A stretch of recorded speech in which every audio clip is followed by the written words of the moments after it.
All right, so I mean, it's 9:02. We're late as shit, I guess, but we'll go ahead and get started with the people that are here, and then as other people join, we'll kind of loop them in. To everybody else that's listening, hey, thanks for coming out. We're going to talk tonight about the libertarian reaction to the election, Donald Trump's win, Chase Oliver's performance, if you want to call it that, and then moving forward, what does it mean? What's the future of the party, et cetera, et cetera. That's kind of the general uh, vibe of the conversation, and then we'll just kind of see how it goes from there. I'm going to do my best to not interject my opinion. I'm going to do my best because I'm drinking. But I'm going to try to facilitate for you guys because I think it could be a good conversation. And I tried to get on some people with varying opinions. I feel like we got a good range of people here. So I'm going to start at the top and go with Toad.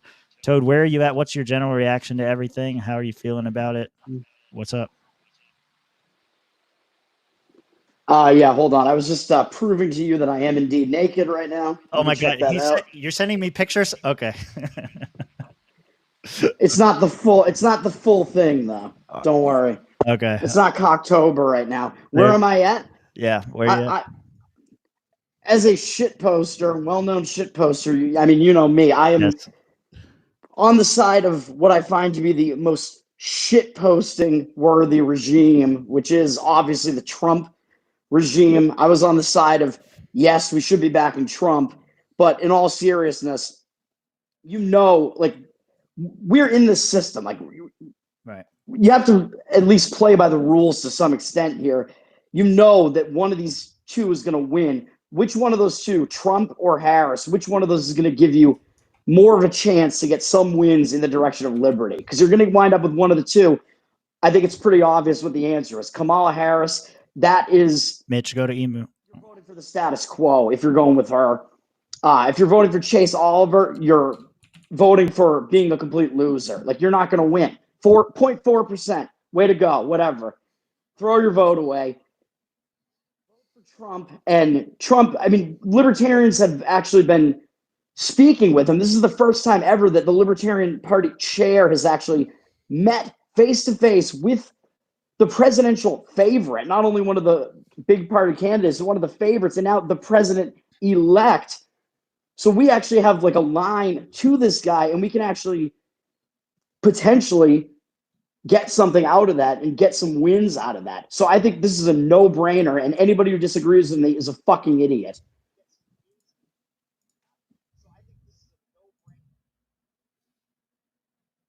All right. Does anybody? I mean, we're gonna keep going down the line, but there, Toad coming out with the fire as expected. So, Rob, do you want to give your stance or try to respond to that? And we're gonna try to move down the line, so let's try to keep it somewhat brief in here in the beginning. Yeah, no, I think my stance, just starting off, just opening statement wise, I do agree with what Toad says. I think the Libertarian Party, with a direct line of communication and leverage to the party in charge, is more relevant today now, even though membership's down, because the members that left are the people we wanted to leave. You have to build a good foundation. So those people who are leaving, you have to build a good foundation. I think that we are more relevant now than we have ever been in the 50 years that we have been a party, or since 1972 or whatever it is. And I do think that if you want to win and get into an office that's statewide or higher, you have to run as one of the main two parties. Just realistically, that's what you have to do. Otherwise, it's just a messaging campaign, and that's not necessarily a bad thing, because we need to be a beacon of light, and that's kind of where I'm at. The Libertarian Party needs to go on. We need funding. We need to grow still, and we need people who are advocating for. We need people who are volunteering and working, and even people who are getting paid to work for liberty, because we are the leverage that's going to be the bending force on some of these issues that have been solid for a long time, like the Department of Education getting abolished, like all this shit that Vivek is spitting, super hot fire right now. I mean, I think we have big influence on what has transpired with regard to some of the good cabinet picks right now. and we're in the ear of in the ears of a lot of influential people. So my stance is, yes, if you want to win and be a candidate, talk to us, but also run Republican, run Democrat, but we still need people to run the Libertarian Party. All right, some stuff I have questions there, but like I said, I want to go through the people that are here. The speakers that we had confirmed before the space, I'm trying to send invites to everybody while everybody's given their opening. So just look out for that if you're wondering why you're not on the speaker list. Let's go, like I said, moving down the line. Chuck on money. I'm going to go with that. I don't know what I'm supposed to call you outside of that. But anyway, Chuck, what you got? Oh, it's Chuck on money, and that's because money is fake. All right. So, yeah, I think that as far as the candidacy of Chase went, he shit the bed. I mean, my brother straight up voted Jill Stein, and I have Chase signs across my yard. And so obviously he's not connecting. And on top of that, I'm a little suspicious of the LP strategy. I want to see some results, but I do see that it has a big risk. And not only that it has risk, that if we do achieve something now, we need to prove relevancy in the future. And if we don't, then we have the possibility of possibly being absorbed into the Republican Party or falling apart. So, big risk, big reward. Brief and to the point. I appreciate it. So it's Sean Kennedy, right, with the American Liberty Caucus. That's who you're on? Yeah. Thanks for having us up, man. Appreciate the invite. Yeah, man. Go ahead. I'm guessing that's a caucus within the LP, right? So I'm sure you got strong opinions. Go ahead. Oh yeah. So yeah, we're a fairly new group. We've been around for a few months. We actually just left our November meeting, so hopefully we got some members trickle in here. Yeah, I think we watched a huge failure with our candidate for a number of reasons. I think he was chosen at a convention that was a very odd convention, and he was chosen in the 9th hour, almost lost to nobody, which is very concerning. And I think what we witnessed was the entire base does not want that kind of candidate. And I could understand if he, in swing states, was performing poorly and doing well in the other states, but it was across the board. The Green Party wiped him out, which is really bad, actually, for the LP. So my hope is that there can be some corrections made at the next cycle, and we can have some changes or at least some positive movement in the right direction for the next couple of years. Because right now things are a mess in the party. There's a lot of conflict. There's also a lot of people leaving the party, which I can get into later. But yeah, I think the nomination went very poorly, and we are in a tough spot coming out of this as libertarians. Yeah, I would not disagree with that. I'm gonna try not to interject my own opinion, but we're getting down the list here. Josh, fellow swamp creature, what's up? What's up, Tim? How you doing tonight? I'm getting toasty, brother. Let's have fun.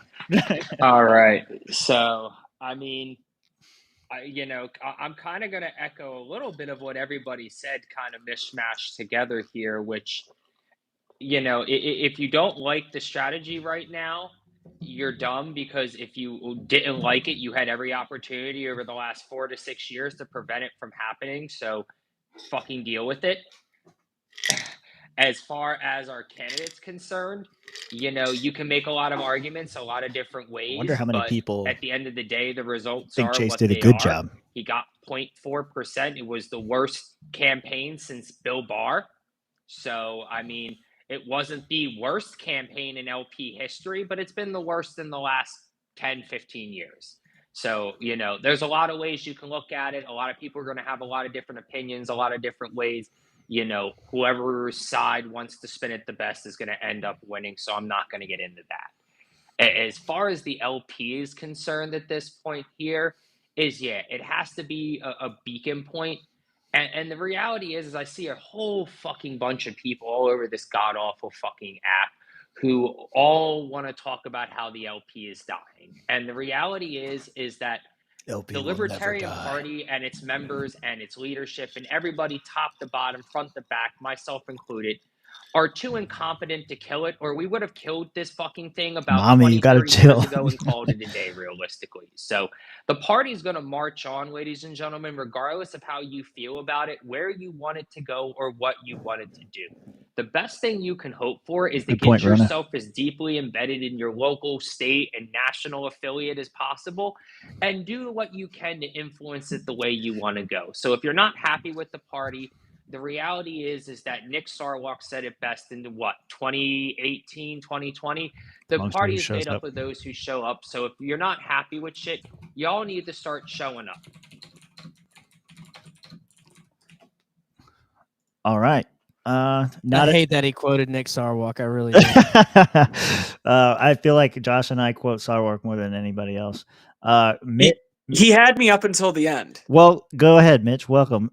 You're Mike. You keep getting Speaking of somebody who doesn't show the fuck up, what's up, Mitch? Yeah, right.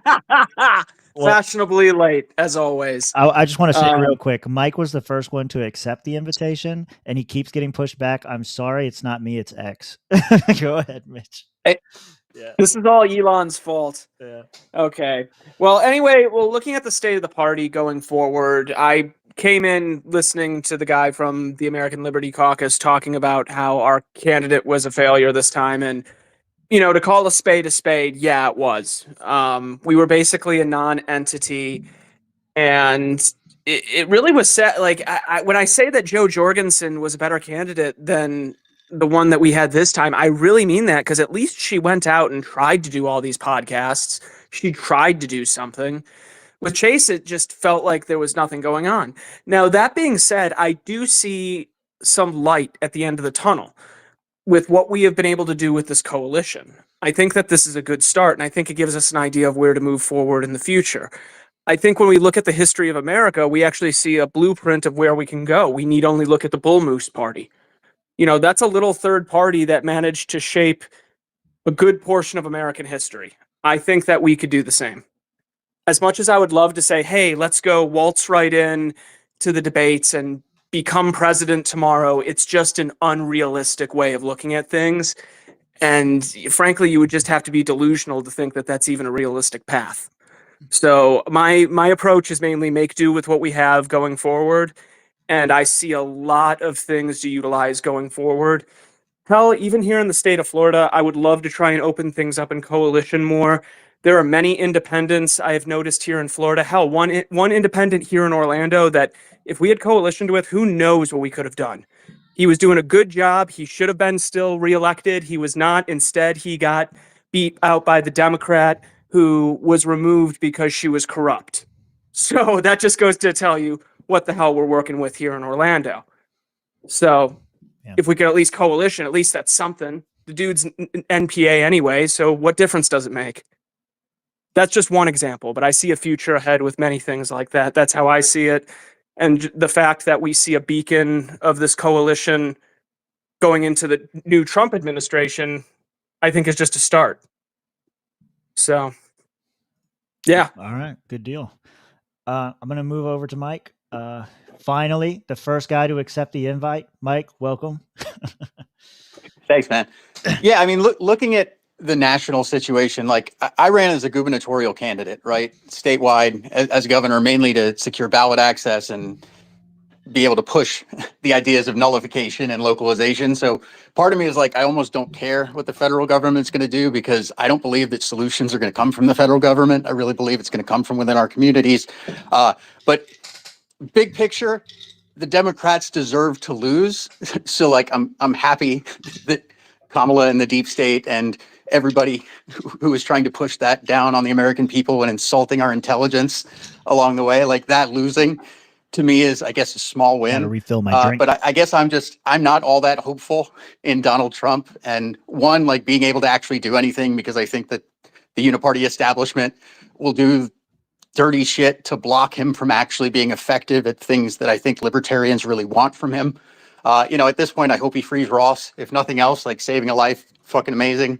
But big picture, I'm more focused on North Carolina, because I really do believe in like decentralization and like claiming our autonomy. I'd love to see a bunch of municipalities throw 10th Amendment challenges at the federal government and make SCOTUS rule on some of these things. So that's kind of my focus. I'm really happy with how the Libertarian Party of North Carolina did at state level, right? Like I got the most votes from like people statewide of any libertarian, and like our down ballot races, we poked both the Republicans and the Democrats and made like a political impact in quote unquote spoiling. And I mean, as libertarians, I think that gives us leverage, at least in our state party. I say every state party, run your state the way it's most effective to get liberty in your state. I believe that.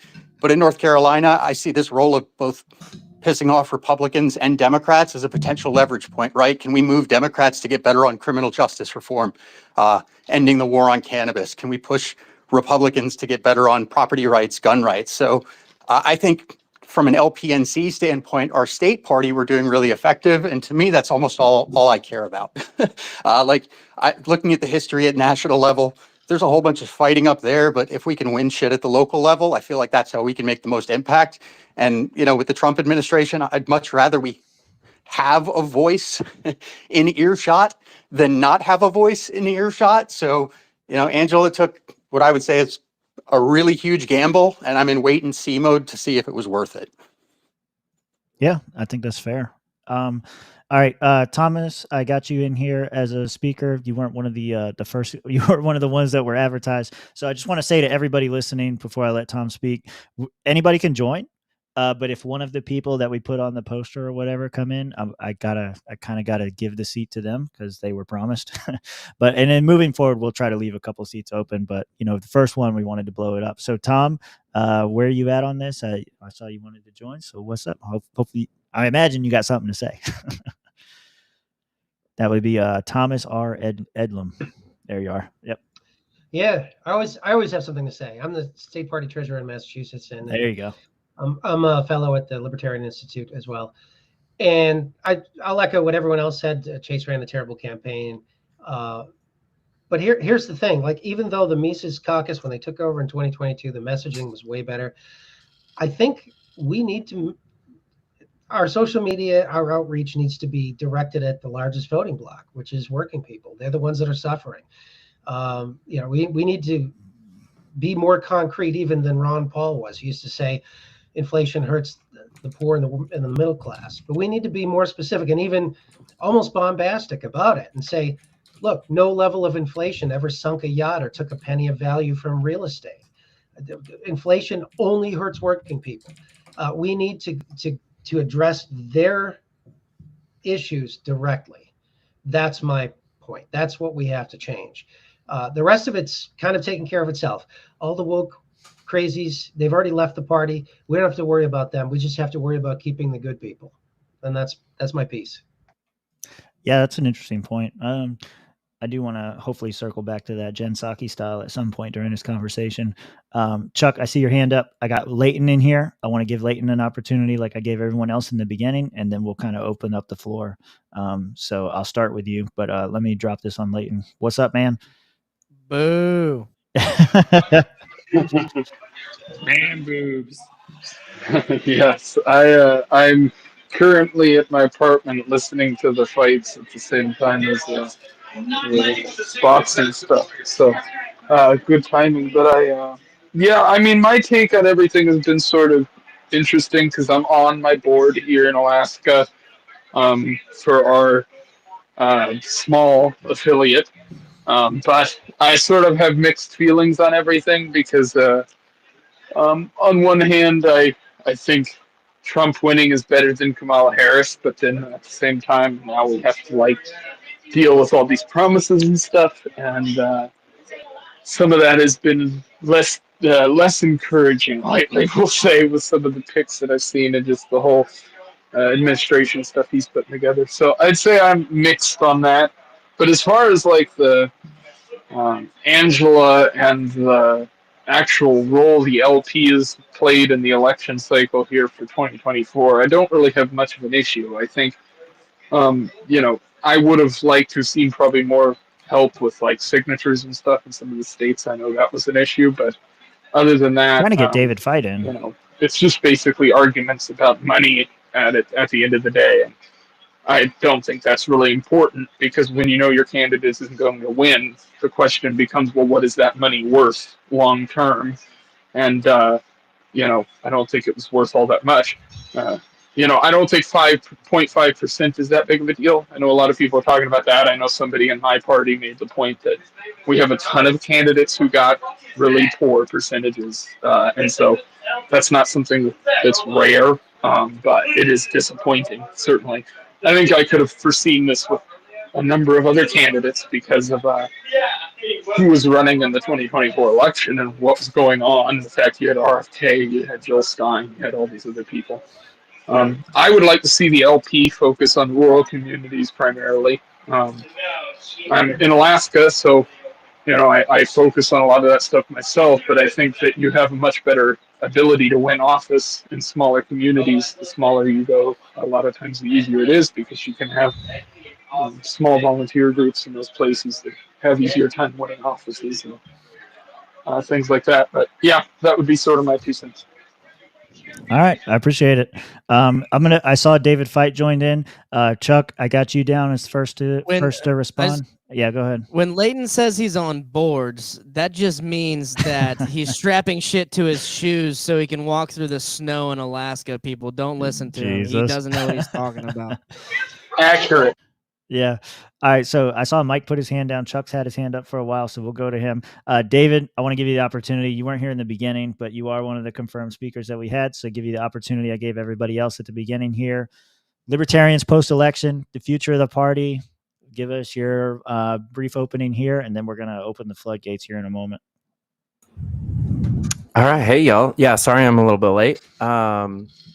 So I will echo kind of a little bit of what I just heard Leighton say. At this point, there's definitely enough weird things going on when it comes to like the possible cabinet picks that Trump has been announcing. He's definitely keeping more promises that he made in the campaign than any politician I've seen in recent memory, which I was not expecting. And I'll be the first to admit that I was wrong. Like I told RFK people that there was no shot RFK actually gets something as important as what Trump just tapped him for. So, I'm objectively wrong on that. So I'm hoping that as we go forward, I am objectively wrong on some other stuff, and this actually turns out great. And everybody that sold out to the Republican Party actually did so for some sort of good reasoning. But I'm definitely not going to hold my breath on a little bit of spice, Ross, a little bit of spice, libertarian in the cabinet, or any of the like really important promises that he made to us. I think as far as the party goes, really, it's been the same mission for a while. We need to actually just stay on a plan, on any track of any kind. If we could just spend more than 2 years doing something, we might actually be able to be successful at it. But so far, we have pretty much never been able to spend more than 2 years doing a single task or running in a certain trajectory, whether it's focusing on messaging or focusing on local races, focusing on statewide races, focusing on infrastructure or training, like campaign teams. There's not a single objective that the Libertarian Party has tried in the last 50 years that they haven't been able to maintain for longer than 2 years before somebody comes in and says, no, that's stupid. We have to drop everything we're doing, completely burn it to the ground, and start this other thing that I think is more important. And then that lasts a year and a half. That's a really good point. Cycle. So really just anything. I would like to see, I genuinely was excited to see Angela get reelected, because maybe we could see a couple more years of just any kind of continued strategy. It's looking like it's still kind of falling apart. So I'm not, again, holding my breath on that. But if we could just stop coming in every couple of years and taking a wrecking ball to everything that's being done by the people who have been here for a while, because some new people showed up, I think we might actually be able to see some success. That's actually a really good point. I like that a lot. All right, so I've got a list of people. I've been keeping lists of people that put their hands up in the order that they put them up first. So I've got Chuck, Mike, Toad, Halavka, and Kennedy. So I've got all you guys. But I kind of want to open it up so it's a more of a back and forth conversation rather than me asking questions and letting people jump in. So I'm going to let Toad, or not Toad, sorry. Sorry, Toad. Send me more pictures. But anyway, I'm going to let Chuck start. You gay. I'm gonna open it up to Chuck first because he had his hand up first. He was polite. But then as soon as Chuck's done, just please don't all go at once. But let's get this like as a conversation rather than me asking a bunch of questions. So Chuck, start us off. You want to respond to anything that anybody said? You want to kick the ball and maybe somebody will catch it. Yeah, thanks. Yeah, so I think I'm probably the least involved out of anybody on this panel. I'm from Michigan. I purposely have stayed not involved because I didn't want to get involved in the infighting. I've been following it, but not getting involved. And so, like, I understand what Josh is saying, but there's a lot of time commitment I see all you guys putting in. And that's really hard for someone who works a lot. And then on top of that, seeing how the convention went, and I believe many people have brought it up, but most recently I saw Larry Sharp say that maybe we should change everything to 4-year terms. To speak on what David was saying with maybe it's changing too fast every 2 years, we don't have a plan. 4-year terms, and then we elect a presumptive nominee.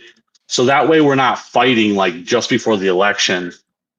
And I did do a little test today, and I noticed that Chase seems to be way more active right now since the election happened than he was pre-election.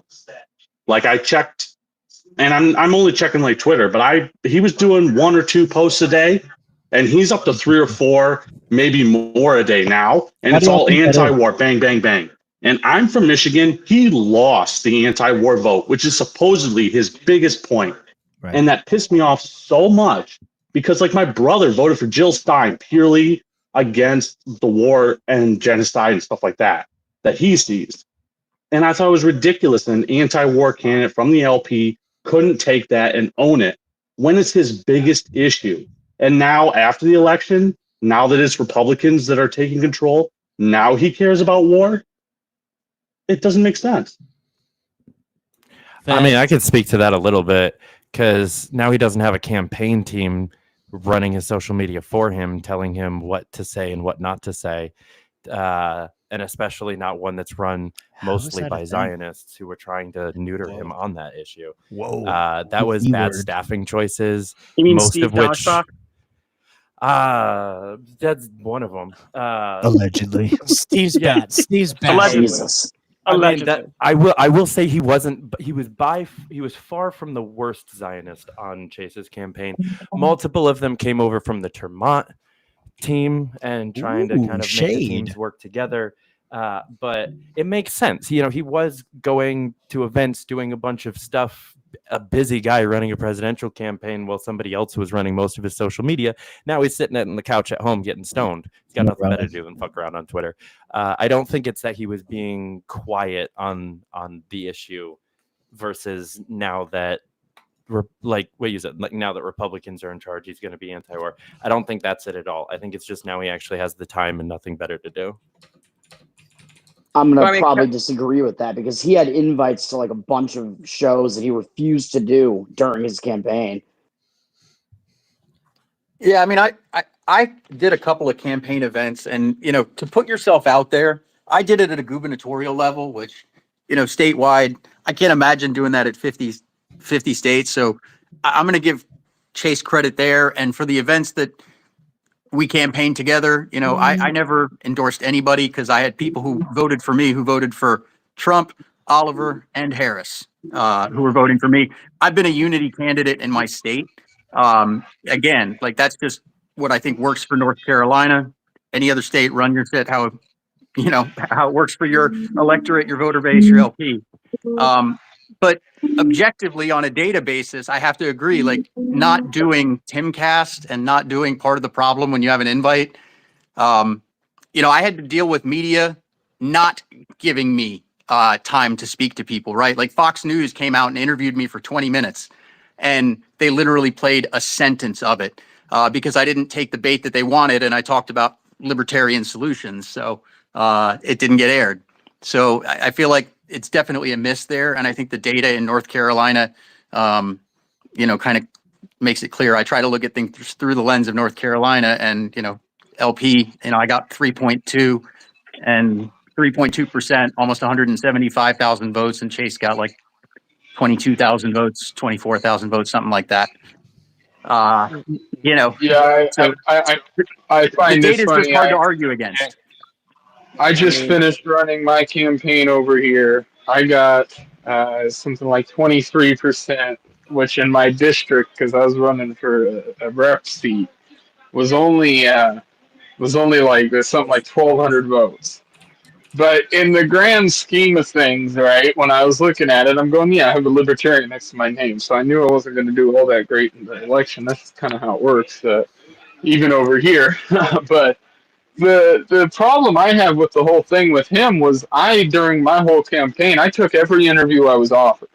If somebody, I didn't care what side of the fence they were on, I took interviews with anti-gun people and went on there and argued with them because I knew that my points were valid. I went on to left-wing, right-wing radio people here in my state, didn't care. And the problem is, I feel like, with, for instance, the Tim Pool one is because he basically didn't want to go on there and debate Kaufman, which I've interviewed Kaufman, had plenty of civil conversations with the guy. If you wanted to debate him, debate the point. You should be able to do that. How do you think you're going to fare, when you're debating on, presidential stage, if you can't debate some guy on a podcast, which also happens to be one of the biggest political shows on the YouTube platform, which is probably, good to make an appearance on. Apparently also didn't go to Porkfest, but he was invited, which is also kind of insane because to me that's a giant opportunity to court to like the libertarian base that might not be supporting you. So I just think every turn he didn't do the things he needed to actually secure the people within his own party and outside that would have actually voted for him. Yeah, he had a bad. Yeah, he had a bad excuse, man. He when DL comes, ask him. Yeah. Because DL interviewed him and asked him specifically about why he's not showing up, why he's not going to all these things. And Chase said, there's a form on my website you can fill out. Excuse me, you're running. You're going to the people. You're getting elected. It's not them begging you to be their king. It's you begging to be their king.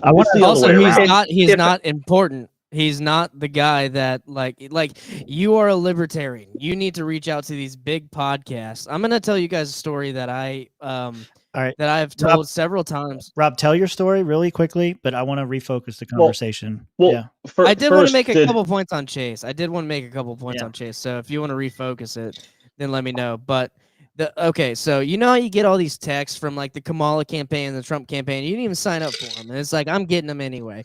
I got a text from the Chase campaign, like Chase is going to be on the free and equal debate, right? And I'm like, okay, yeah. And I text the Kamala campaign back. I'm like, fuck you, you communist or whatever. Like, and then I get back like, press stop to stop. It's like a bot. I text the Chase campaign like. I said, do bigger podcast. And I literally get a response back that says, which ones? So if it's that person, and I sent a list, and I was like, God. Joe Rogan, Theo Vaughn, Dave Smith, Prior to Prob, all this stuff. And they were like, oh, I love Theo Vaughn. And that was 2 weeks until the election. I was like, well, it's too late now. You were invited to Temple. You have the ability to be heard, and you instead ran a grinder campaign where you just attended every single fucking gay pride parade, which good for you. You sucked a lot of dick. That's fine. You can do that, and good for you. You're in the right party to do so. But at the same time, like, go get heard by millions of people. The presidential race is a messaging race, and your selling point by your side at convention. Everyone I talked to, I was like, why are you voting for Chase? They said, well, he's a great messenger for liberty. Well, no, he wasn't. You just stole my thunder, man. No, I want to refocus the conversation, and I'll do it this way. Is there anyone that thinks Chase ran a good campaign? Did you see the FEC reports? Yeah. So so I want to refocus the conversation because I just want to say I would love to play devil's advocate right now, but I really don't know how. Like, I'm trying to think of how I would, but dude, same. I really don't know what to say. Focus the conversation. That's Chase right. would love for a Move dude to along. steel man him. By the way. Oh my gosh.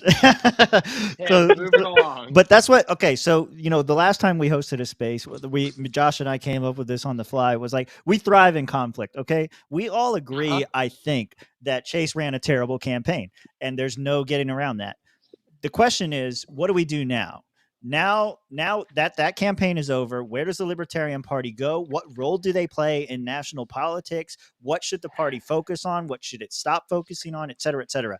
That's the conversation that I want to have. Shitting on Chase all day, we can do it all day. At the end of the day, it doesn't fucking matter, right? The question is, first off, I'm throwing up. I just want to say, I'm throwing up the Jew signal. Spike Cohen, come and save us, bro. But that big star of David in the sky. Why are you gay? There you go. Okay. Stupid. Why do we keep going? Why do we keep going back to the fucking well of fucking Spike Cohen like he's some fucking like Jesus Christ fucking libertarian figure that's gonna fucking be our savior Here and comes like Josh. repent us of all. Have you not seen the memes?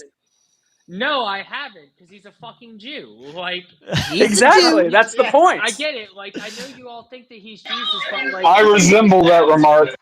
And I'm sorry for that. That's very disappointing. But digressing from that topic here, like we need to keep fucking reaching for these people and trying to expect these fucking hero figures to come out of left field and save us all from the great evil state. Like, okay, this is fucking. Okay. Josh, my facetious jokes aside, who do you look forward to in 2028? Because I look at the field of candidates going in there, and what we're looking at, we're going to have to run someone. I'm just saying, like, what do you think going in? Because that's the only name that I can really think of right now. So the Libertarian Josh, I'm with you, but that's how we got where we are was by nobody actually good running and it just being like the best B team we could find. Like even like there was not a single good candidate on the fucking stage at the end of it. We had 4 years of waiting for someone to jump in. That was the problem. Yes, and we were all retarded for that. Digressing though. It didn't matter who. I've said this about a million fucking times this way. It didn't matter who wrote. It could have been Chase. It could have been Lars. It could have been Mike. It could have been fucking Rechtenwald. It didn't fucking matter. The results were going to be about the fucking same. Maybe it been 0.1% difference. But the reality is anybody we would have put up there would have done about the same. So we're at a crossroads now, boys and girls. Excuse me. You're excused, but go on.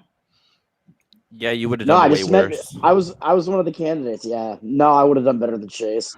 I did. I was one. Absolutely, you would have. Chase. Look, I would have voted for you in DC. First of all, I was outside of Fina Benoan, who ran a statewide entire state of Florida campaign. I got the most fucking votes in the state of Florida for any fucking LP candidate here. Got fucking 13,000 votes in a small fucking district inside of Broward County. You want to know how many fucking votes Chase got out here? Like 1,800. I got fucking almost 13,000. So, yes, we can shit on Chase all day. There's my little shit on him.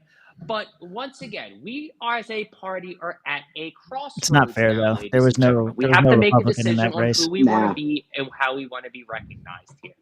I agree. No, Toad, let me finish here. We have to, Chuck was right. We got to make a decision here. Who do we want to be? We just took a big fucking risk right here. Angela took a big fucking gamble and rolled the dice. Now, who do we want to be? Got to make it happen. Do we want to be the fucking Libertarian Party, or do we want to be a replacement for the fucking Republican Liberty Caucus? And honestly, at this point, yes, it might actually be better to fucking nuke the party and actually replace here it comes. The Republican Liberty There's Caucus. the fire. If we're not going to win and we want to be kingmakers, then that's fine. But there's I the don't fire. want to be an Instagram influencer. Like, influencers are fucking gay and they're fake and they end up Meanwhile, we run a fading channel. away. And if that's what the Libertarian Party wants to be, then we need Libertarian Party this is my candidates are gay. This is my vision of the future right here is what you were talking about. And this is why I think we need to open ourselves up to things like coalitioning. Yeah, Because when we coalition, we win. I'll respond to No, that. I'm not talking about coalition. I'm talking about nuking the party, getting rid of it.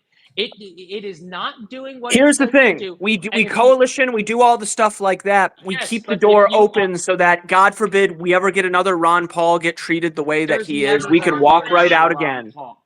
And if you're going to, I- this no, is the risk we're playing. I'm not making that argument, Josh. Josh.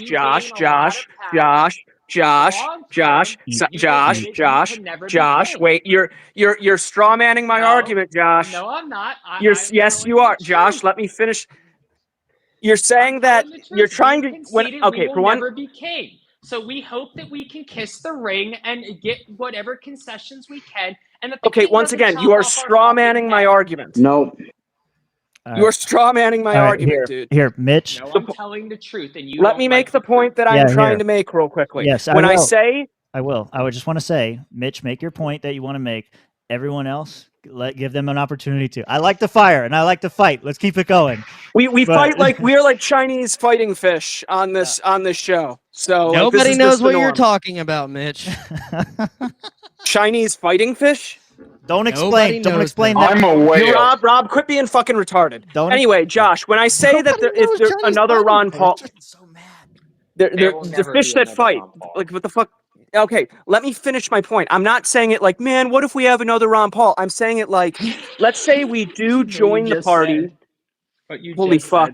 Quit being retarded, Josh. I know you're purposely being retarded. Like, I'm come gonna on. request that. Come on, be smart. That Tim mutes. Be smart. Josh Bear if with he me. keeps interrupting Mitch. Bear with me. Yeah, you got to mute Josh if he keeps interrupting. Let's say we do integrate into the party, Beta fish, and we end up in another situation like Ron Paul in 2008 and 2000, especially 2012, where he gets screwed over by the party, and we just get completely fucked over. They nominate some neocon, and then they expect us to fall in line and just support that candidate. We should at least have an out option to where we can secede and go back to where we were. There's no way to do that without continuing to put in the work to maintain ballot access and infrastructure, though. And you guys are also discounting the 200 elected libertarians at local level across the country who have been able to bust ass and do good things for their towns and cities and counties because the Libertarian Party exists. But were they elected in partisan races, or were they non-partisan races? A bunch of them were, yes. A lot of them were, including over a dozen this year that I know of, and that I honestly haven't been paying attention like I normally am. So that's just like the friends of mine that were running. Like Kara Schultz won her reelection for like the third or fourth time. She has been able to do incredible things in her town and make it one of the most libertarian cities in the country because they have had an actual big L libertarian on their city council for almost 6 years. That is happening around the country, and to say, oh, because my state sucks or my local LP sucks or we can't win the presidency, I want to undo all of the work that hundreds of people are doing around the country just because I'm not doing the work in my area is BS. And I know you're not one of those people, Josh. I'm not putting that on you. That was more a shot at Toad for agreeing with you, even though he's not even a libertarian. Like we need to stop You're listening not a real to people. libertarian. I'm more I didn't say pro-liberty than I didn't Whoa. I didn't say real libertarian. I said everyone. That's a drink. I'm just letting you know if you're drinking along and you're listening. That is a drink for everybody here. Nuking the national party. Everybody can keep their state affiliates in the local. If you like your affiliate, you can keep your affiliate. This is not like Obamacare. But we're going to get rid of this national party that's conceded that it doesn't want to be king. It can never be king. It's too fucking vagina to actually do anything. So we're going to sweep this shit off to the side and let the states handle things like abortion. You should be aborted. There are multiple state election laws that require you to be an affiliate of a nationally recognized Yeah, party. so I want to chime in here because I am in one of those states, so I want to talk about that a bit because this is something I brought up with my board, and we talked about in general the way that this whole structure works with the affiliates to national because we, as a group, are frustrated with national in general. But the reality of the situation, the way that the LP is structured, And this was sort of the issue, I think, with a debate question that was asked a long time ago about whether or not Dick Cheney could run as the candidate, right? And everybody said, well, you'd have to support him. And a bunch of people said, no, you don't. And the reality of that is, yeah, there's a bunch of states where, technically speaking, their laws and regulations have just fucked the party structure. And the way that makes it work is like you have no power in those situations. There's at least, I think it's something like 15 states, 20 states that have restrictions to where if the national party didn't exist, they can't have an affiliate that runs candidates. They would have to run under basically a non-party banner. Here they have nonpartisan stuff, but in different states it's different.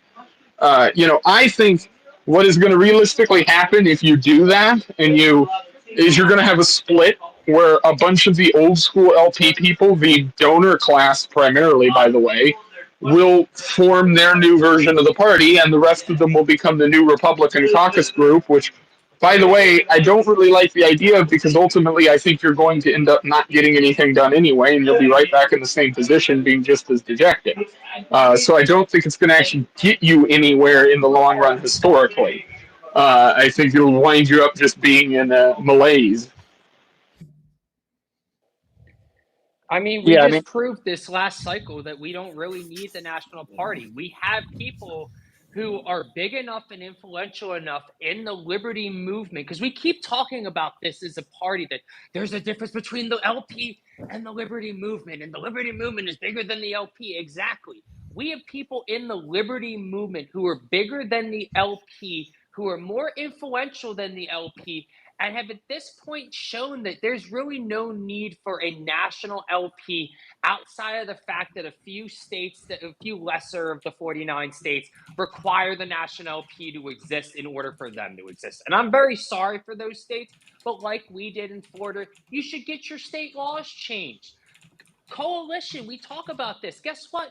We coalition with fucking socialists here in Florida in the 90s to get fucking ballot access as a goddamn constitutional amendment, so that we don't gotta keep fucking sinking hundreds of thousands, millions of dollars, billions of dollars in the fucking getting to be able to vote for a libertarian who's gonna get 0.4% of the fucking vote and disappoint us after a fucking year of bitching about everything.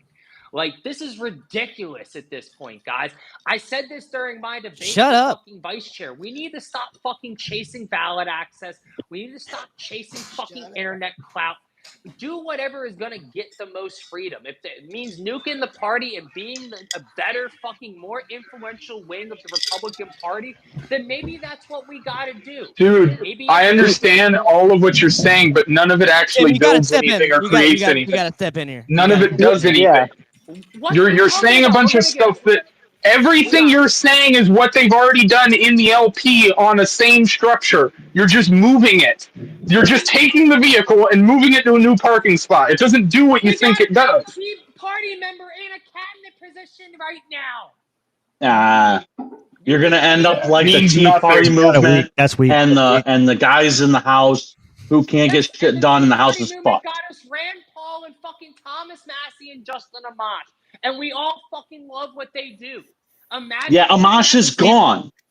And I was here trying to get him elected in Michigan. He failed. Justin's fault. He was stupid. Justin Amash screwed Justin Amash. Exactly. I believe if the Libertarian Party was serious about getting legitimate wins, whether big or small, which I understand, this is my point, and I'm with you guys on this point. I don't think the LP wants wins at this point. This is where I agree with you guys. I think they're making dumb decisions. Where I think people are missing the point is I think where we've had the biggest wins are on smaller local levels. That is correct. But I think what has to be done is legitimate targeting. Just telling people to run for every small position with no donor base, with no support for campaigns is stupid. You have to do this. You have to do it in a targeted method. With New Hampshire, they were successful by doing that method. You can do that same method in towns with populations of 4,000, 5,000, 6,000. Win those city councils, win those positions, create media bases that spread, and that's actual grassroots work that gets done. But no one seems to want to do that. They're doing most of it through the Republican Party, by the way. if I can chime in and counter Josh and kind of Yeah, piggyback off and Leighton that's the here. reality. Is New Hampshire is showing Josh, it. you can go had in your there, time, you buddy. can run You for had your your time, little buddy. nonpartisan races as a libertarian and say all the libertarian stuff. But if you want to win, if you actually want to win, and Rob even said this, and this is a national LNC board member saying this, if you want to win, it is not going to happen in the Libertarian Party unless you run nonpartisan. I said no, Josh. So Tim, I'm going to ask you to Josh. That doesn't have to be the purpose. That does not have to be the purpose of the Libertarian Party. You Can you guys not hear me Libertarian right now? Can you guys not fucking hear me right now? What is going Rob, on? yes, I can hear you, Rob. Yes, go Josh, ahead. I can't hear Rob. You're taking my words out of context. I said if you're going to run at the statewide or national level, you're not going to win. Libertarians win 33% of races at the county or lower level. YouTube. Can you hear Rob? Because I can't hear Rob, and if I Yeah. can't hear Rob, Yeah. I can't argue with Robert. Yeah. I'm just going to say the reason why the You need space to get in the sucks fucking ass Twitter right now space. is the same reason Yeah. why Get in the the LP Twitter sucks space. ass. Yes, we can hear Josh and Rob. If Josh cannot hear Rob, that's a problem for Josh, I think. I don't know. No. If people are listening to problem for YouTube, Rob. Tim, they're having trouble hearing us. I like apparently. Twitter. No, they're My not. brother. Order texted in us. the I think court. probably the part of the problem is I'm hearing Josh. I mean, I disagree with him. He There thinks, you go. Go I'm ahead. the oh only well, one here. well, you know, let's. Here who He has a says there's gavel. no one Fuck that's you. going to win. Well, where has the Libertarian Party ever won? Well, Venezuela is our model. Javier We're Milei all quiet. is our model. Argentina. He is Argentina. a Venezuela is disappointment not in the model. office. He is a disappointment in By office. the way, that is Everyone- my favorite moment of the night by far. But here's the thing: how did he do it? And you could even argue Donald Trump is the model, right? Because both of them came out of the establishment. They had no base. They had nothing. What did they do? They had charisma. And that we need to find someone with charisma who can do that. And it probably won't be the first time. What races do we back?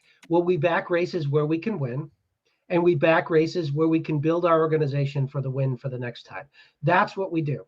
All right. And then the third one, maybe we back races that we possibly could win if we put all our resources in and tank our organization if they're that important, like stopping global nuclear war. But basically, that's what we need to do. We need to find a candidate with charisma, and Chase was not that. But I think Spike Cohen is. I think there's a lot of people out there who could be. I think Clint Russell. I think there's obviously if we could ever talk Dave Smith into it, doesn't seem like he would do it. But there's a lot of people out there. The former Mises organization chair. There's tons of people out there that we could get that could do just that. Tim, if I may, because I was completely railroaded by Josh not letting me make any kind of point whatsoever. Shut up, Rob. You don't get to make points here. Josh tried to turn Rob my words. trying to speak? Let's talk over Rob. All right. So Okay, so what's going on? All right, let him talk. Let him say his piece. Come on, guys. We can yell at each other when we do the after show, okay? That's what we do there. Mitch, as someone who hasn't done any work for the LP ever, I wouldn't talk too much on this podcast. And Josh, I would say to you, if you want to talk about winning, I beat you at the national convention and director at large race. So suck my cock. And then third of all, man, Rob is a mean drunk tonight. Yeah. Bring it. Bring it. Go, dude. Yeah, bring it. And that's you know what? And that's the thing. I want to piggyback off of what David was saying, because if we don't let someone take over for at least more, maybe it was someone else saying, if we don't let someone take over for at least more in 2 years at a time, we don't see what they do. Right now, you're seeing membership down. Right now, you're seeing a new leadership at the helm, and the leadership is the MC leadership. Me on the board with other MC leaders, and we are changing shit, guys. We are fucking doing it. Second term? Are you going to commit to a second term? That means if we keep doing shit like we're doing right now, I will follow Angela to the pits of hell. I promise you, I will do that, because if she has leverage on the current presidency, and I think she does, she's met with him at Mar-a-Lago face to face. this is what the party's meant for. It's a beacon of light. It cannot die. If it does die, then they have no reason to move towards liberty. We The move the Libertarian main. Party Bro, Shut the fuck represents up, the you piece of liberty shit! movement, though.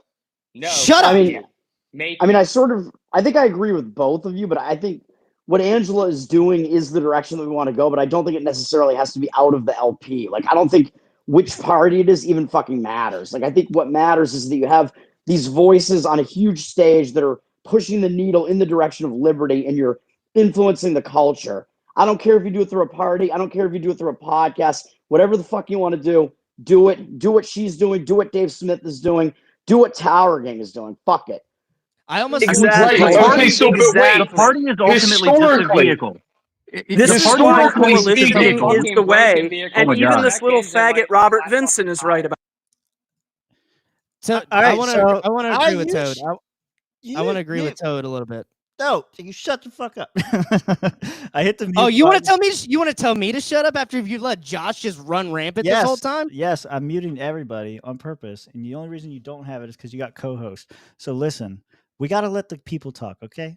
Everybody can listen to the Swamp Get Wild every Tuesday. See you next Tuesday. You know, we'll get wild on there, but I want to give other people a chance to talk as well.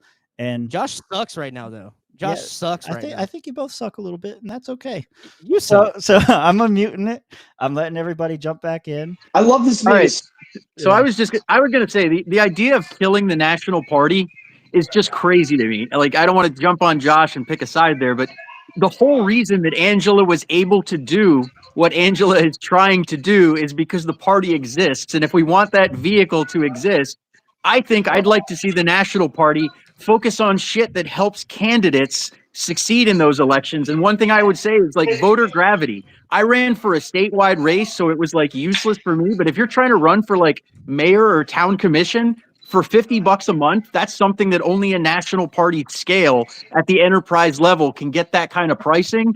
That's a cool tool. I would love to see like whether we should run a candidate or not for president. Like, look, I'm from the Mises Caucus, part of the Reno Reset, NDC. I ran for governor, which even though I believe in localization, because for ballot access, if I hit 2%, I secure ballot access.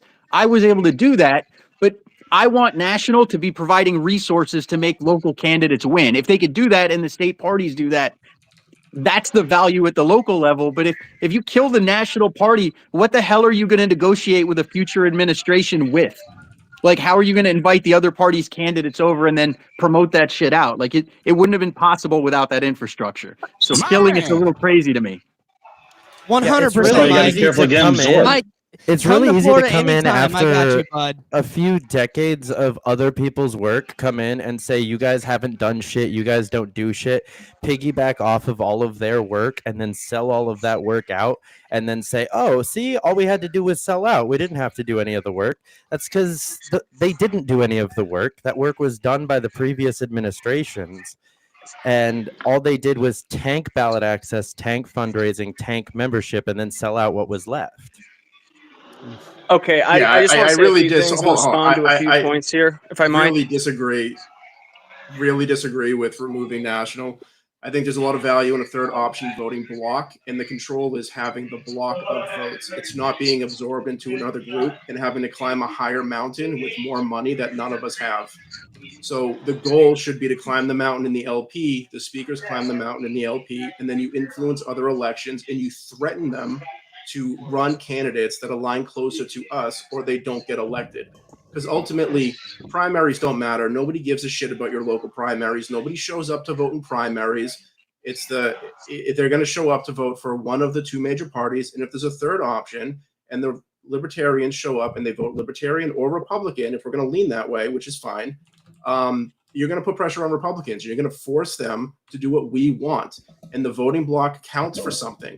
That's fine, Josh. You can put your thumb down. It doesn't matter because the Libertarian Party is not going to go away and we can use this. And the current position we're in now is because it's being used. So that's my piece. That's by the way, if you're getting booed by Josh, just know that isn't a bad thing. I've seen what he cheers for. I mean, that's what we're doing in North Carolina. Like we spoiled in the eyes of the Republicans and Democrats 4 races. So as a party with our ballot access, we can say, where are the close races?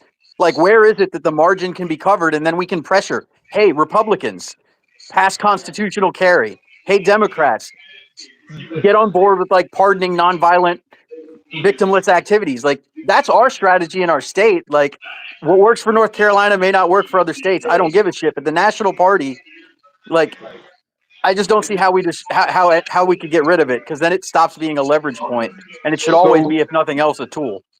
I Real want to quickly, say two things, if I basically might. that okay, go ahead. Leighton, was that you? Yes. Just when you're done, if you could mute, because I could really hear the background a lot from where you're at. Go ahead. Doors closed now. Should be fine. Yeah, basically what I was going to say is my angle is a little bit different because I take it from a cultural, more historical standpoint. I mean, I think the importance of the LP also, aside from votes and stuff, is that we talk about the cultural side of stuff, the podcasting and stuff, but before that it was radio and magazines and paper adverts and things like that. That goes back a long ways, even before the party's founding, and it was always as an outside group. It was never within the party structures. It was always talking against those party structures even before the party was formed. So, from a historical standpoint, I think the culture that exists around libertarianism exists really because it was an outside political group. It can't be sort of divorced from that from a cultural, historical standpoint. I mean, excellent point, Leighton. And just to say, even historical in the party, to per se, we are a party that, you know, we are locally focused, and we have this national party, right? A lot of our local affiliates are maybe 2-3 people meeting up socially at a bar, not really doing much, just kind of complaining about the government, and that needs to be fixed.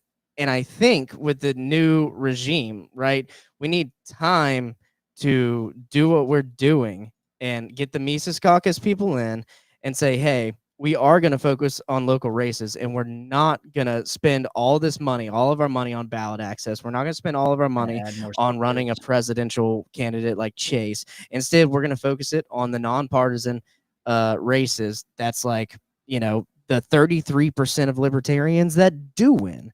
And that goes back to local affiliates. That grows local affiliates. I see one of our former chairs in Escambia County in here, Stan. He was a candidate. He wants to run for office here in Mike Gates's old thing. So that's my thing. That is a Mises Caucus thing, and that is new. That is not historical. That is new. That is something that this board is wanting to do with Michael Heiss and Project Decentralized Revolution, and we just got to keep fighting.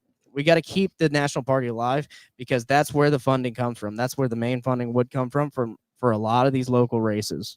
And I just want to interject here for a second. Production note. So yeah, Stan the man, I got you in here. And I had to rotate somebody out to do that. Like I said at the beginning, the people that are locked in, you guys are locked in. Everybody else, we're kind of going to rotate as new people want to join. If it's been a little while, I'll kind of slip them in as we go. So I'm sorry to whoever I kicked out for that, but yeah, let's continue. I thought you were going to kick Josh out. No, I'll kick him later. That's okay. I'm a goddamn host. He ain't kicking me out of shit. Fuck you. I'll come back and make this shit work. I was just going to say, I think that the Libertarian Party is always going to have a problem with infighting, because there's a left-right divide, and it's not going to go away, because the Libertarian Party is always going to start attracting. I mean, it's conquest second law, basically. It's not wrong. Like, if you're not an explicitly right-wing organization, you're going to attract left-wing people into it, and that is always going to happen. So I think it actually makes more sense to, if you're actually pro-liberty, to actually use the Republican Party, which seems to be what we're kind of doing right now. I think that's actually where the pro-liberty base is in the country for the most part right now. It is actually the populist right. And I think that we want to go in that lane. We want to use that, basically kind of do what Angela's doing. I think it is kind of the Mises Caucus idea, sort of, but it's like the GOP Mises Caucus idea, kind of, because at least the GOP is more explicitly right-wing, so you're not going to have as much of this like leftist infiltration, if that makes sense. Do you think So probably this is why I like listening to everything you guys have been saying. This is why I more so like the idea of coalitioning, because it seems like it's the only option that allows us to have our cake and eat it too. It allows us to remain independent and autonomous as a party while also working with the Republicans, while also keeping the door open to work with whomever else. So basically, we would be open to work with anyone. Just look at what the Bull Moose Party did. They got Theodore Roosevelt the vice presidency. Fucking William McKinley got killed. He became president. That's a long shot for us, but hell, at least it's a game that they played and they ended up winning big in the long run. Yeah, So Trump yes, is we should basically play that TR. game, He but we should survived keep getting in mind shot. that having that autonomy matters too. Now, correct me if I was wrong, Mitch, on this. Just a quick point. Rob, if you're going to go against me again, I swear to God, because we're on the same page here. I don't know why you keep on being a mean drunk tonight. No. I'm saying, I'm not going against you at all. I'm just, and Okay. maybe someone knows. You would probably know because you're a history buff. Teddy Roosevelt ran for president under the Republican Party first, and then when he ran the second time, right? Like he had already been president, and then he ran under the Bull Moose Party to influence. Like they didn't want to elect him, and then he created the Bull Moose Party because they did not elect him and did not nominate him for the Republican candidacy. I think that's right. Correct me if I'm wrong. Anybody in here? I would have to do some more digging into that, but from the surface look at it, that was my read of it from what I described. And looking at our current situation, I can't help but look at that and think, he leveraged a third party a certain way. I mean, getting rid of the third party altogether, as I think it was Mike in here said, like, that's leverage. That matters. And when it comes to coalitioning, that matters too. Like I look at Andrew Bain here in Orlando. That dude was doing a great job in the position that he got in a special election because the person he replaced got removed because of corruption. And then because apparently a glass of water with a D on it could run in Orlando and it would get elected, the corrupt person came back and just fucking took it from the independent guy. That guy was an independent. He was working with independent folks and Republicans. And maybe some Democrats, fuck if I know. But like I look at that and I think like, what if we as libertarians were able to get in on that? You know what I mean? What if we could have influenced him and maybe tried to have steered him in a good direction while also giving him the support that he needed to get over that hurdle? So I don't know, man. I just look at it and all I can think from hearing all you guys is that coalitioning is the best solution to all of this because it allows for everything you guys are talking about. Well, the larger that we can build our group, the more that we can affect coalitions themselves. And I think to kind of branch off of what Toad said, we have a left-right divide in the party. The left is literally creating their own party to go hide in because they've been bullied out.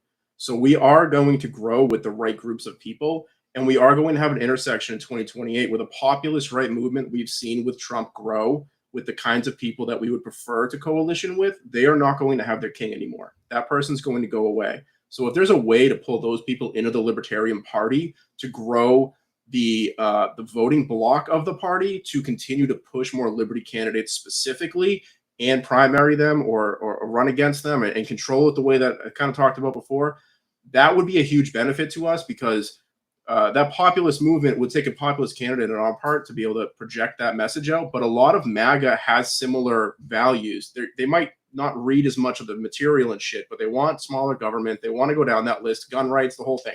So I think that's the group of people that you try to attract in. Their king exits and we pull them in and they see that we will still vote for the GOP because we just did it and kind of mesh that all together and try to blow it up a little bit more in a few years. American Liberty Caucus is Mises Caucus. Tell me I'm wrong. Yeah, I mean he's one of our guys. I will say this. I have not. This is the only caucus I've ever been in. I've been in the party for a couple of years now and got started with one of the candidates who ran. So why'd you just start the same caucus that was already existing, dude? You just join us, dude. Come on. there were some disagreements, I think, and I started with an outside candidate that wasn't Mises. So, but I know Toad. I know some people in here in person. Josh. Yep. That And I'm in logo's the pretty sick. emo That logo's caucus, pretty. so. That logo's pretty sick. I do want to say though, just quickly, because I do want to give Stan the man some or the man Stan some speaking time. I want to yield my time, but with the whole GOP thing, I think because the turning point issue is such a big issue, it's anti-war. The GOP is pro-war. They're hawkish. They will always support Israel no matter what we've seen come out of Gaza, no matter anything coming out of the Middle East. Like you look at Trump and his appointments to his ambassador to the UN. You look at shit like Mike Pompeo, even thinking about putting Mike Pompeo in that position. Mad Dog Mattis, all this from his first term. Guys, that is why we're libertarians. That is why we have a separate party. We are anti-war. We don't believe in this shit. We don't believe in anything the GOP believes in whenever it comes to supporting Israel and all of this. That's huge. That's massive. That's massive. Well, thanks, Rob. I really appreciate it. My name's Stan McDaniels. Was a candidate in 2022 as a Republican for county commissioner here after losing that race and being labeled an embarrassment to the GOP for standing up for the Second Amendment. I should be winning open carry here in the next couple of months for the state of Florida with that case. I changed to Libertarian because I only ever registered to be a Republican so I could vote for Ron Paul in the primaries back in 2008. So, I've always had these libertarian principles and super excited to be filing as soon as the paperwork comes up and the special election is announced for Matt Gaetz' seat. I'm here in Northwest Florida, so looking forward to putting a campaign together last minute here and going for this seat. There's going to be a lot of competition, that's for sure. But I am a libertarian that supported Trump this year. I went and I knocked doors for America PAC, and I really believed he was the best choice. But I think we can look at the 2016 election and see that we got 4.5 million votes, 3.3% of the vote in the presidential election when Gary Johnson ran in 2016 for the second time. And to watch us consistently go down from there, I think that we're a big reason that the election got delivered to Donald Trump. There was many of us, and I love to see how many libertarians we have going mainstream these days. We have several libertarians that have hundreds of thousands of followers, and now Ron Paul's up over 1 million. This is a time that we can shine as a party, but we can't just be the tail of the bird, right? I mean, 2 wings and a tail. We can't just be a part of the same bird. We got to be willing to look at the best candidate, right? And there's still this partisan bullshit that we have to deal with and wade through. But I believe there are some races that we can win, and people are starting to change their mind because these libertarian principles are being pushed forward. And Trump even said he would appoint some libertarian candidates to his some of his appointments, but he hasn't quite done that yet. So we'll just have to see how things go. But we have got to keep standing up, keep filing to run for races, and keep getting our messages out there. It's really difficult. I think we need to stay away from these left-leaning bullshit that we put forth with our platform this year. It obviously didn't go over that well. It's the lowest vote we've had in elections since I don't know when. Okay, less than 600,000 votes, right? And these are a lot of that are just going to be that I'm only going to vote Libertarian. Well, that kind of sounds like I'm going to vote a red ticket. I'm going to vote a blue ticket, right? I'm going to vote for the best candidate, no matter who they are. And even when it came to my Senate race this year, I sure didn't vote for Rick Scott.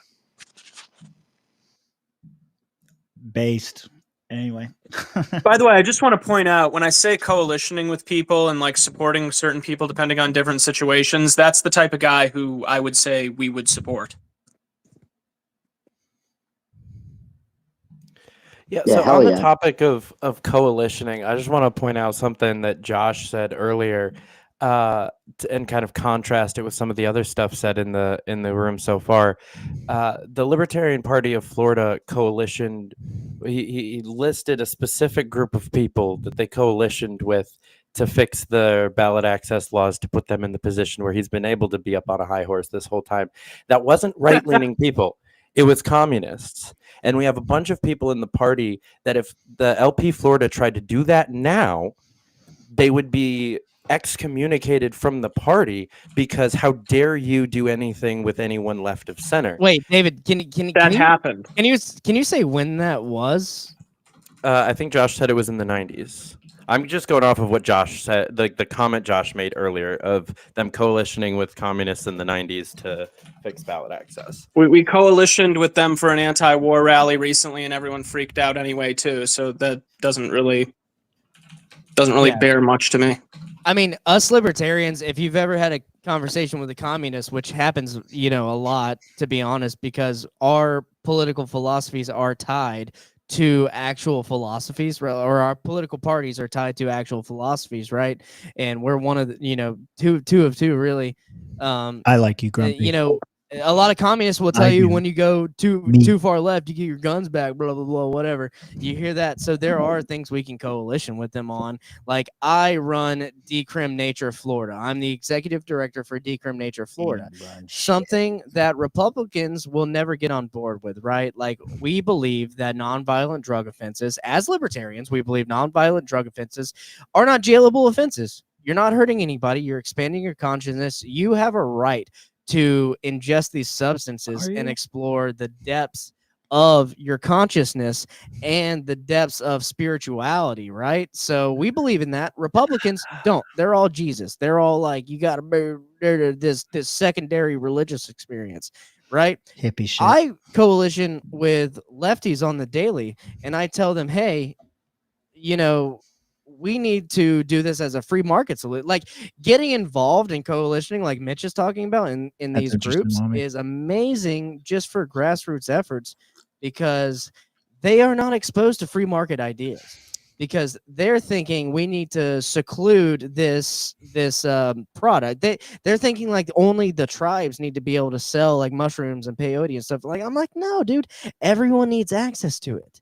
It's a plant. It's a mushroom. It grows from the ground. It's free. It's God's thing, dude. It's our right to ingest that.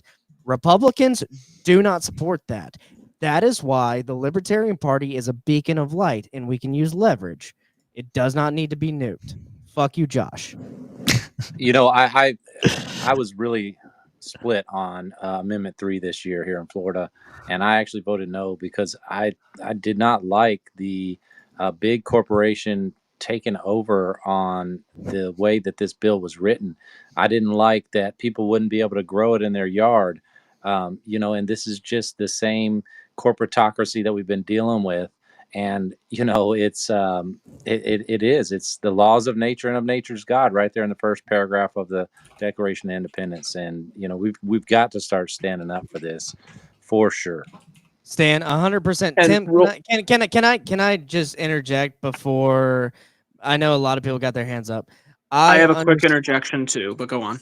I understand where you're coming from, Stan, and I think that's where I talked to a couple people who are heavily involved with the Amendment 3 campaign. One of the attorneys who I work with on a daily basis, if not weekly, but maybe weekly basis. He's the biggest weed attorney in Florida, right? And I think the 5% came from people like you, Stan, who are like, we don't want the monopolies involved in weed. We want to be able to grow our own, and we want open market, right? I believe that. He believes that it was more conservatives who are just like anti-weed. I don't think that's true, but at the same time, Amendment 3 would have been a step in the right direction. It's incrementalism. Definitely incrementalism.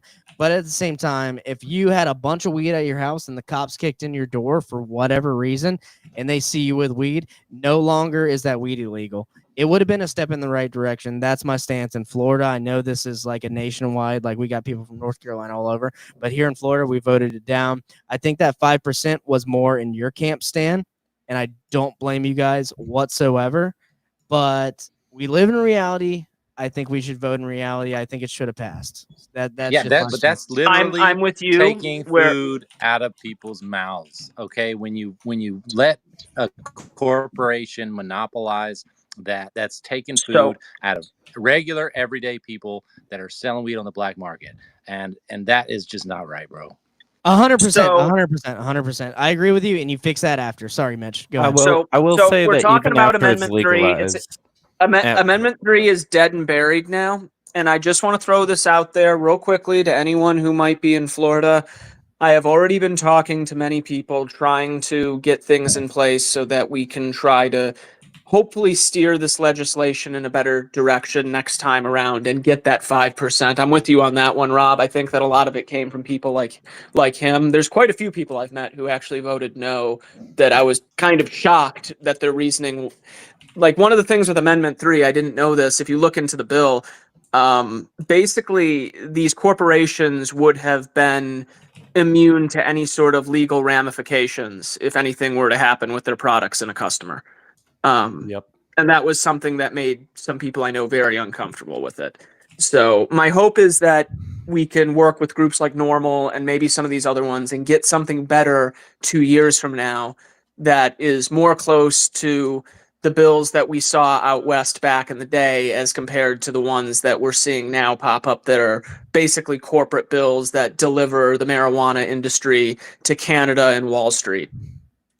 Well, I think that's something we can work on as the Florida Libertarian Party. I'd be willing to donate my time to go get some petitions signed so that we can get something that is by the people, for the people, by the people on the ballot to set forth another amendment. Yo, if you guys are doing that, hit me up. I will instantly take a flight to Florida and help you guys petition for that. Guys, I think we're all missing the simple solution of decentralized. Like, go take over your town boards, win sheriff, and nullify it at the local level. Like, that's the real solution. That's by far the most viable solution, rather than trying to sell a bunch of Republicans on it or Democrats. Like, convince your community and tell your town board to basically move that to the lowest offense and not have your local PD enforce it. Like, that's where you're going to get the most bang for your buck. Hell yeah. That's exactly how we did it here in New York. Coming, Cheddar. It's like that in Orlando as is. It's just for someone like me, I would love to see the free market just unleashed with this as well. Yeah, me too. But in the meantime, like, we can be taking action at the local level and starting this, and that could spread like wildfire. Of course. I will say just like a quick note on this to give you guys in Florida a little bit of hope. Ohio voted down a really shitty, terrible bill similar to what you guys had, and then a couple years later legalized it with a much, much, much better bill. So there's hope there. And secondly, I'll say New York passed the really shitty bill, and I have never bought weed once from an actual licensed dispensary since it legalized. I buy from the reservation. I still buy from my dealer that I used to buy from, and we have like pop-up shops all over the place, and the gray market is beautiful. Bro's got that New York native still. hookup. So there's some hope there too. I will. I'll propose a decriminalization, a rescheduling of marijuana as the next District 1 congressman. And Stan, you can work with me on that. I'm the executive director. You gotta get elected first. I'm pretty drunk right now. The executive director of Decrim Nature Florida, and we are working hard in Orlando and Tampa right now to decriminalize all plant medicines and entheogens. But since Amendment 3 failed in Florida, we're talking to the national board, and we might try to scoot in marijuana and cannabis into our city resolutions. Tampa's already decriminalized it, so I think if we can scoot that in, we might be able to sneak in all the other entheogens into that. A rescheduling really does fix a lot of problems for the states. Yes, and I think RFK coming in, and with his intentions to kind of decriminalize psychedelics in a way, and also fix like a lot of the chemicals. Like, I love McDonald's.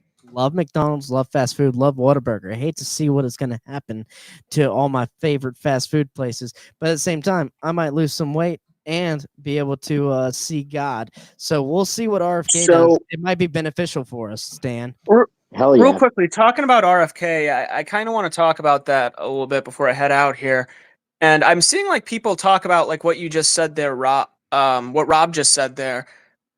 But the thing is, a lot of the people who I notice who say that, they'll go to like European countries and like, oh my God, the groceries there are so much better. Just look at the ingredients on the back there. It doesn't have all these preservatives and everything. And Correct. like, yeah, it's kind of weird seeing those same people who will say that in one instance, now freaking out that RFK could possibly change some things in regards to our food over here. Like, I don't know. It just seems like a really weird contradiction. Bring back McDonald's beef tallow fries, man. I got to Bro, eat can them we until bring I was back like 5. bring back those fries with the beef fat, baby? Come on. Fuck That's the when America vegans. was great. Yeah, I think that contradiction stems from us not wanting to see the government regulate this stuff and hoping that these corporations don't literally kill us with fucking cancer and kill You're our right, kids. mommy.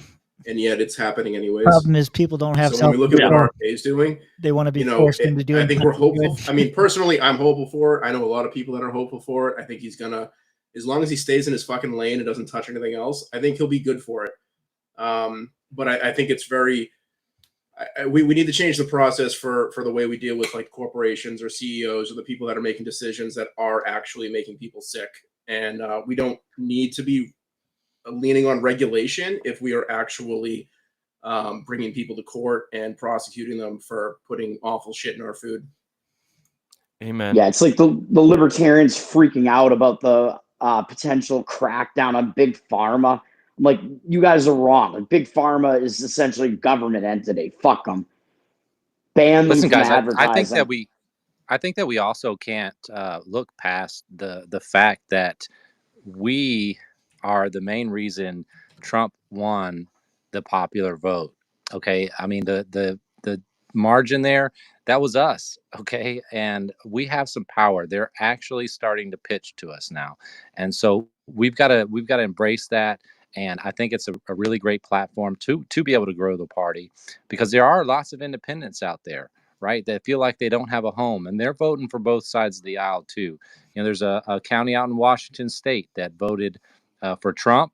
Trump won, but then the Democrat Congresswoman. Okay, and so we're seeing this difference of thought besides the two-winged bird coming up, and libertarians really have an opportunity here, and they are actually pitching us because they need our votes to win one way or the other at the presidential level. Good point. Damn, he stung y'all into silence. It's amazing. Go ahead. Toad, we were talking about the big pharma stuff, and I think one of the interesting things, if anyone has followed RFK, he's big into other alternative things like peptides and other stuff that you cannot buy at your local CVS. You have to go to specialty places for. You have to go to special doctors for to deal with hormone issues, and peptides are huge. If you guys haven't checked out peptides, take a look at them. They're super interesting. And somebody like him leading the charge on that, it removes some of the monetary gain from the pharmaceutical companies where they treat you for these chronic conditions that don't actually ever get fixed. And it kind of empowers the individual to fix themselves by deregulating and allowing that shit into the market. So while he needs to basically fuck the big pharma companies in the ass, he also needs to deregulate a bunch of these other things that are perfectly safe for everyone to use correctly. And we all have the information to be able to use it. You can go on YouTube and use this stuff. You can dose yourself. You can inject yourself with insulin syringes, with peptides. Totally fine. The average person is more than capable of doing this stuff. And we need to open the doors on these things because we have a huge mental health crisis. We have a huge health issue in the country in general. And you can bridge this into the psychedelic stuff. We have everybody on fucking SSRIs, and we could be solving these problems with shrooms and some other dosage-based system. I mean, I will advocate. That I'll lost advocate for here, shrooms. by the way. Yeah, I know it did, and it sucks. It sucks, but it lost because they attached it to the same failed commission in Massachusetts that they did the Cannabis Commission. It's government overreach, fucking a completely normal system up. But my point being, psychedelics help mental health issues. SSRIs are an enormous component of big pharma's monetary intake every single year, and they're not going to mess that up. And I will advocate 100% for taking low dose shrooms over a period of time, microdosing it, and seeing very, very positive results as someone who was a first responder and dealt with a lot of shit. So we should be seeing these things entering into the marketplace, and we should be getting people off of these fucked up SSRIs that screw people up and cause way more trouble than they're worth, and open the market up for other things like peptides and whatever other hormone shit you want to take. I mean, who cares really? Go to the woods of Alaska and do 5 grams. I think we also have to look at like what we've done good, how the wins that we've gotten in the past, especially when we looked at 2016. What was the messaging that Gary Johnson had? And it was like, let us get to the debates. And I think that this is something we really need to be pushing to our own congressmen, whether they're Republican or Democrats, that we want to be able to get to the debates. Because if we're not at the debates for everybody to hear our ideas, like such a crazy goal to me. Our platform, it's going to be really difficult for us to get our messaging out there, because people are still so distracted by the presidential election that they're neglecting their state and local officials, and just voting a red ticket when they've already been ushered in through a very low percentage turnout for the primary. Right. And so I think we really have to focus on that messaging that Gary Johnson had. And a big part of that was let us debate. Let Gary debate. That was the big push for him. And I think that we need to get back on that so that we can get this messaging out there, because taxation without representation is a real thing. And we need some representation for sure. Yeah. I mean, I was just going to say, like, I was running for a gubernatorial race and I wanted to debate, and the media of course does their job in trying to box us out, but the way it ended up in North Carolina, the Republican and Democrat didn't even have a debate. But the way I see it, like, I think libertarian messaging is winning. Like we have mainstream politicians talking about like end the Fed and things that, like, I'm 42 and like, even if they're just, because I'm still very skeptical that the uniparty and establishment is going to let Trump actually do anything meaningful as far as his promises that libertarians care about.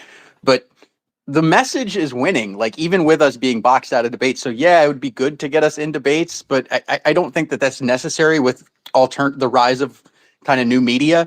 I think as long as we kind of stay ahead of the curve in that area, I think that we can still pull off. Like, I don't know if we should, like, not continue to do that, because I agree that debates would be nice if we get invited, but they're going to try to keep us out of debates. Like, they don't even want to debate each other. I really think it's just a matter of, like, the news companies want a rating and it's symbiotic for them to do it, because I don't think most Republicans and Democrats actually want to debate each other, let alone us. Hey, Mike. No, they want to run ads. Yes. Who said that? That's a good point. That was me, Stan. That's a good right point. on. David, I do want to ask, sorry, not David. Mike, I do want to ask you, since you ran for governor, sorry, I might have missed it. You might have said it. What were some of the requirements for you to get into like a North Carolina gubernatorial debate? So we had a libertarian who, like, was trying to get into like a Senate race, which was, I guess similar 2 years ago, right, statewide. And they told him he had to raise 50 grand. They told me I had to raise $1 million from 500 individual donors to get on the debate stage. Jesus, and my whole campaign, I wasn't planning on spending $1 million. Like, I knew what my role was. Like, I knew what my point was. I'd rather spend $1 million and like give it to charity than give it to big tech or freaking newspapers that are nothing but propaganda wings. Like, so it was an arbitrary requirement to even get in. But that's what Spectrum News One, which is, who was going to do the debates in North Carolina, told me $1 million from 500 donors. What he's not telling you guys is Charity is the name of his wife. It's Charity Ross. No, I'm messing with you. No, like, for real, like, the use of money, the amount of money spent on politics is absolutely disgusting. Like, you could do so much good in the world, like, just with the money that we waste on, like, determining which group of corrupt assholes are going to plunder our grandchildren.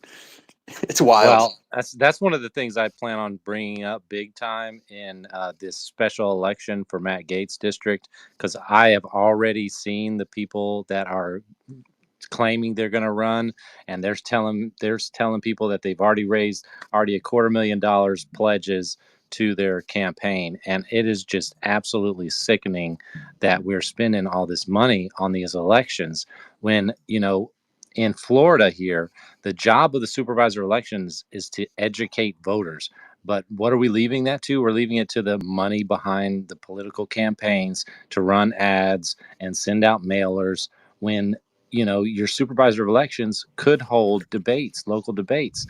And I sat in 2022, I watched one of the local news anchors go personally to a debate for the District District 3 House of Representatives, State House of Representatives debate, and she watched it herself, but she did not have her camera crew in tow for it to be broadcast. But she wanted to know who she was voting for, right? But she didn't want to let everybody else know through the news.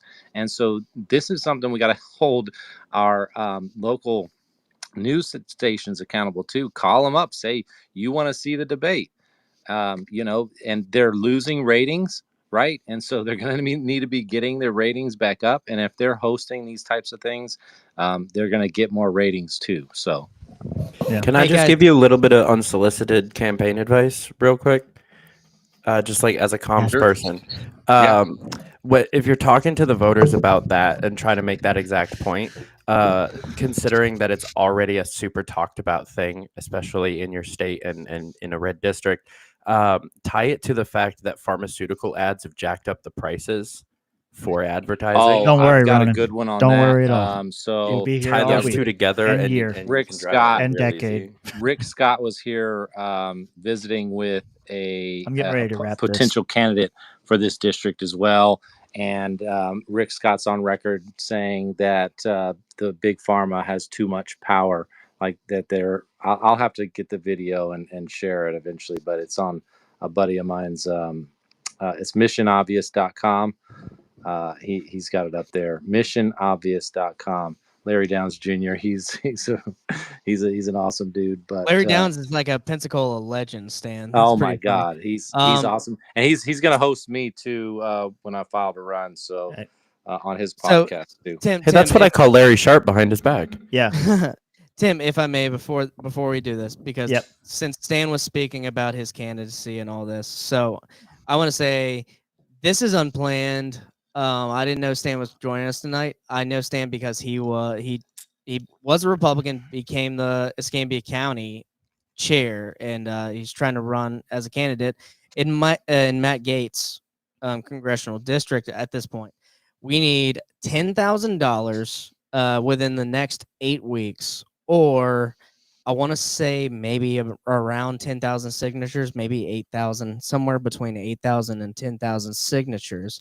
Yeah. So, do you guys think it's a high enough profile race for Stan to be running in for like the national party to chip in, or like, the state affiliate to chip in, or something like that? That's a great debate for the LNC and the LPF. What I want to do. No, you don't think that's relevant here with the candidate on board? I think the conversation is people about the can speak to 'em. reaction to the election and where the Libertarian Party goes moving forward. I guess This is the a debate, real life solution right now. I guess the debate would be whether or not you think that's worth the investment. But I want to give everybody an opportunity to answer that. But also, we've been going for an hour and 40 minutes. If I give everybody 2 minutes at the end, we're going up on 2 hours. So I kind of want to bring this to some sort of conclusion. And so I want to start. Last time we started from the top, we're going to start from the bottom and work our way up. There's some newer people in here. So we're going to start with Cheddar. Any final thoughts, closing statements, that sort of thing? That's kind of where we want to go from here. And then we can do this again sometime. I had fun. I thought there was some good ideas and some crazy ideas, and we had some fun. And we should definitely do this again at some point, maybe not specifically on this subject, but definitely having a good conversation. But yeah, Cheddar, I'm going to start with you because you're at the bottom of the list right now, and we'll work our way up. Hello? Yeah. There was some big Darth echo. Vader? Darth Vader, is that you? Yeah, that was a big echo. We'll give him one more shot. Whoa. All right, I'm going to move on, Cheddar. Mike, let's go with you. You had to go last time. We'll let you go first this time. Yeah. So I mean, I would just say wherever you are, wherever your state is, like coalition building should be obvious, right? Like if a communist and you agree on decriminalizing weed, yes, you should work together on that. And if that communist wants you to coalition with them on like advocating for communism, just like don't go with them to that. And any other coalition, like single issue coalitions absolutely work.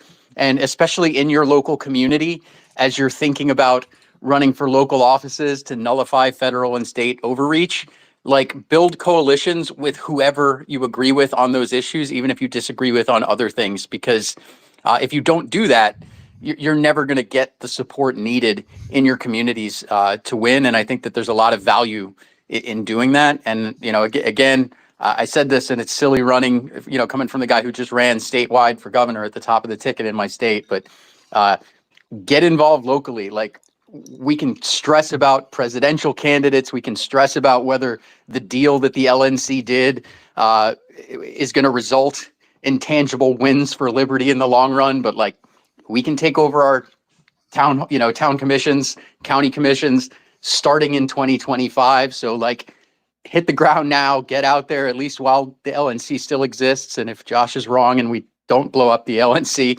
hopefully voter gravity is still available. Look into it. It's a great tool for local elections. And I'm thankful that they make that available to the LNC. So kudos to the LNC for that.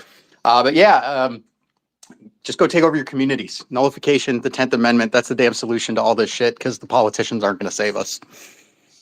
You're damn right they won't. All right, David Fight, we're going to switch over to you. Go ahead, man. Closing statements, thoughts, whatever. All right. I'm going to point out that like multiple times tonight, we've talked about the downhill since the Gary Johnson race in 2016.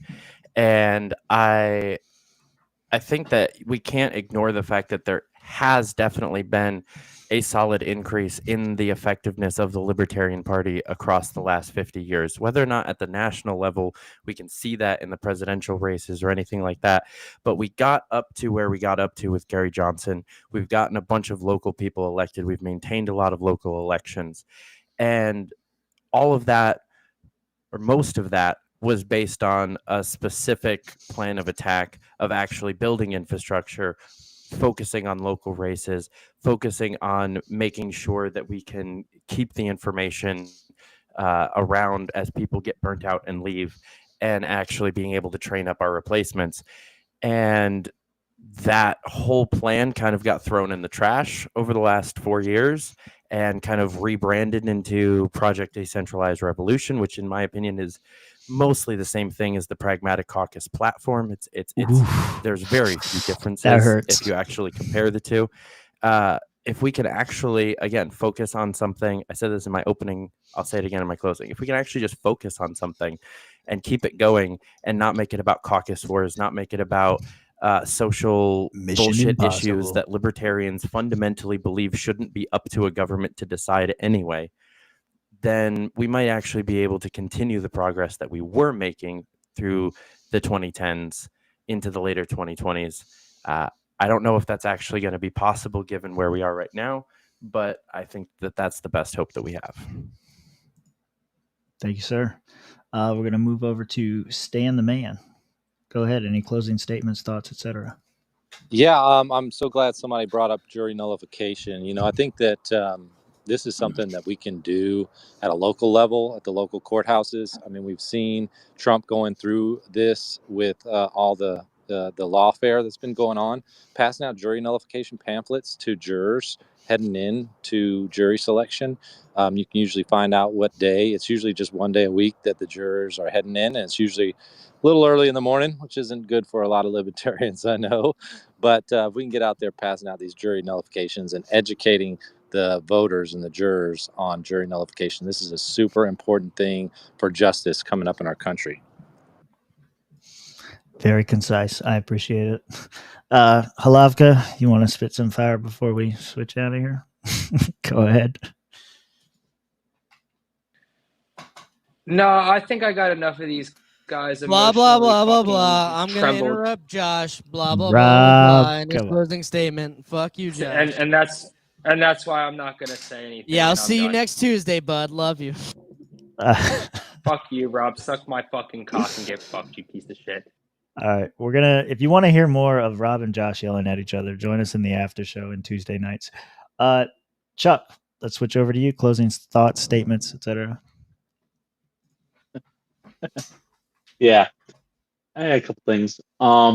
One, I think I was listening to Peter Schiff the other day, and he mentioned how we need to, and then someone else brought up how we need to be, more populist or appeal to normal people, not like elite people or whatever. And Peter Schiff brought up the other day that, capitalism, it's good for everyone. And it's not that like it's good for just rich people, it's good for everybody because it makes everybody's lives better. And I think we need to take kind of like that position in Libertarian Party. How is what we're doing making everyone's lives better? Whether it's, not having to worry about getting pulled over for weed, not having to worry about, money issues. Because a lot of people are scared that we're just going to take away rights. We're going to take away their social security and stuff like that. And a lot of people think that that's like legitimate rights, which is not true. And so I think we need to just stick with the plan we have, see what happens, and make sure that the party does not get absorbed or destroyed. Fair points. And one person or one team of people that are probably trying to make that happen. Sean Kennedy, American Liberty Caucus. Any closing thoughts, statements, etc.? Yeah, first, thank you for sending the invite out to us. We appreciate it, and we appreciate a lot of the discourse here. You guys had some great ideas and some great points to make. Even Josh spurring the conversation from the opposing side is very appreciated because it makes us all think and argue against it. So I appreciate that. I think to focus a quick sec on the future of the party. A lot of us here are big fans of Ron Paul, obviously, and we are Ron Paul libertarians, as many of us would call ourselves. And we are also a lot of us millennials, and we have families. And I think what we need to be doing is leading with family first priorities. We need to be focusing on populist movements, focusing on 2028 for this intersection when we have the removal of the king of the GOP, and we position ourselves to be in a great spot to take a lot of these people in. So I know a lot of you don't know who we are, but I've kind of laid out a lot of our belief system since I've been in this chat here, the spaces. So come check us out, and our link is on our profile page, and I appreciate it again. Thank you guys. It's been great. Yeah, man. Leighton, we're gonna move over to you. The closing thoughts, statements, etc.